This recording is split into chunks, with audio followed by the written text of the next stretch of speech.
எல்லாருக்கும் வணக்கங்க. நான் உங்கள் தமிழினி. இன்றைக்கி நம்ம என்ன பார்க்க போகிறோம் அப்படின்னா வெஜ் ஃப்ரைட் ரைஸ் வீட்டில் இருக்க பொருளை வச்சு எப்படி பண்ணுறது அப்படிங்கிறத பார்க்கலாம் வாங்க. ஃபஸ்ட்டு பாஸ்மதி ரைஸை பாத்திரத்துலேயே நல்லா வேக வச்சு எடுத்துக்கலாங்க. நம்ம குக்கரில் வேக வைக்க வேணாம், பாத்திரத்துலேயே நல்லா வேக வச்சு எடுத்துக்கலாங்க. அடுத்து உருளைக்கிழங்கு கூட உப்பு மிளகு பொடி ரெண்டையும் சேர்த்திட்டு நல்லா எண்ணெயில் போட்டு பொரித்து எடுத்துக்கலாங்க. அது ரைஸ் கூட சேர்த்தும் போது நல்லா கிறிஸ்பியாக இருக்கும். அதனால் அடுத்து நம்ம எண்ணெயை ஃப்ரைட் ரைஸ்க்கு நம்ம சாப்பாடு எடுத்துகிட்டு உருளைக்கிழங்கும் ஃப்ரை பண்ணி வச்சுட்டு இப்போ ஃப்ரைட் ரைஸ் செய்ய தயாராகிக்கலாங்க. எண்ணெய் 2 டேபிள் ஸ்பூனாட்ட ஊற்றிட்டு இப்போ நம்ம காய் கட் பண்ணி வச்சுருக்கேன். என்கிட்ட முட்டைக்கோசும் கேரட் 2 இருந்துச்சுங்க. அதை கட் பண்ணி வச்சுருக்கேன் பொடி பொடியாக. இது இஞ்சி பூண்டை நல்லா அரைச்சிட்டு நல்லா விழுது இல்லாமல் நல்லா அரைச்சிட்டு அதை ஃபஸ்ட்டு எண்ணெயில் போட்டு வதக்கிக்கலாங்க.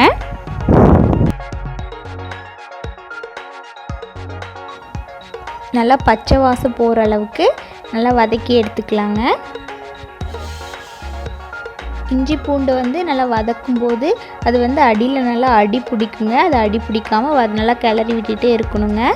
நல்லா வதக்கி எடுத்துகிட்டு நம்ம அடுத்து கேபேஜ் முட்டைக்கோசும் கேரட்டு கட் பண்ணி வச்சுருந்தேங்க. அப்புறம் ஒரு சின்ன சைஸ் மிளகாய் கட் பண்ணி வச்சுருந்தேங்க. பொடி பொடியாக கட் பண்ணி வச்சுருந்தேன், அதை போட்டுவிட்டேன். இப்போ கேரட் கட் பண்ணதை போட்டுக்கிறேங்க. போட்டு அதையும் நல்லா அடி பிடிக்க ஆரம்பிக்குதுங்க. அதனால் நல்லா வதக்கி விட்டுக்கிறேன்.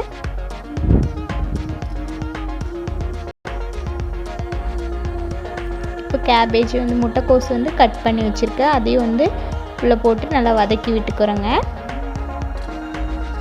அடுத்து நான் வெங்காயத்தோட தாள் இருக்குங்களா, அது எங்கள் வீட்டில் இருந்துச்சு. அதை நான் குட்டி குட்டியாக பிடின்ட்டு கட் பண்ணி வச்சுருந்தேன். அதை எல்லாம் செஞ்சு முடிச்சுட்டு ரைஸ் ஆட் பண்ணும்போது நம்ம ஆட் பண்ணிக்கலாங்க. இப்போ நல்லா வதங்குற வரைக்கும் நல்லா வதக்கி விட்டுடலாம்.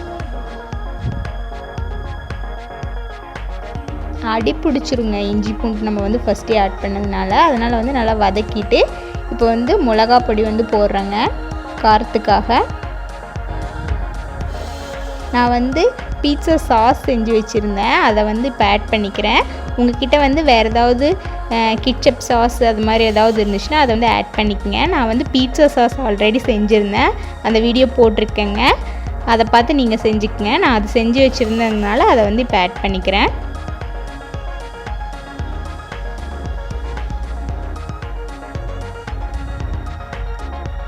செஞ்சுட்டு நல்லா எல்லாத்தையும் வதக்கி விடுறோங்க. ஆட் பண்ணிவிட்டு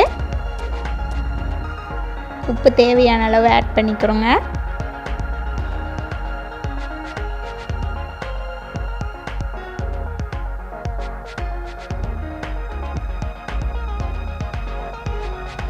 இப்போ நல்லா வதங்கினதுக்கப்புறம் நம்ம வடித்து எடுத்து வச்சுருந்த பாஸ்மதி ரைஸை நம்ம உள்ளே ஆட் பண்ணிக்கிறோங்க. ஆட் பண்ணிவிட்டு நான் ஆல்ரெடி இப்போ உருளைக்கிழங்கு நல்லா கிறிஸ்பியாக பொரித்து எடுத்து வச்சுருந்தோம், அதையும் ஆட் பண்ணிக்கிறோம். ஆட் பண்ணிவிட்டு இப்போ அடுத்து வெங்காயத்தோட தாள் நான் கட் பண்ணி வச்சுருந்தேன், அதையும் ஆட் பண்ணிவிட்டு நல்லா மிக்ஸ் பண்ணி விடலாங்க. மெதுவாக தான் மிக்ஸ் பண்ணி விடணும், இல்லைன்னா ரைஸ் உடஞ்சிருங்க. நல்லா மெதுவாகவே நல்லா மிக்ஸ் பண்ணி எடுத்துக்கலாம். ரொம்ப ஃபாஸ்ட்டாக மிக்ஸ் பண்ணோம்னா பாஸ்மதி ரைஸ் உடஞ்சிருங்க. அதனால் மெதுவாகவே முடிஞ்ச அளவுக்கு ரொம்ப கொஞ்சம் பெரிய பாத்திரத்துலேயே வைங்க. நான் சின்ன பாத்திரத்தில் வச்சுட்டேன். முடிஞ்ச அளவுக்கு பெரிய பாத்திரத்துலேயே வச்சு நல்லா கிளறி மெதுவாகவே கிளறி விடணுங்க. ஃபாஸ்ட்டாக கிளறி விட்டால் ரைஸ் உடஞ்சி சின்ன சின்னதாகிடும். நம்ம கடைசியாக நம்மளுக்கு வேணும் அப்படின்னு நினச்சிங்கன்னா மிளகு பொடி நம்ம போட்டுக்கலாங்க. பெப்பர் இருந்தால் போட்டுக்கலாங்க. பெப்பர் அது ஒரு தனி டேஸ்ட் கிடைக்குங்க.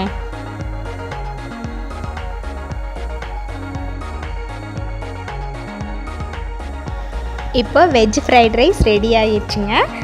இப்போ இந்த வீடியோ உங்களுக்கு பிடிச்சிருந்துச்சு அப்படின்னா லைக் பண்ணுங்கள், ஷேர் பண்ணுங்கள், கமெண்ட் பண்ணுங்கள்.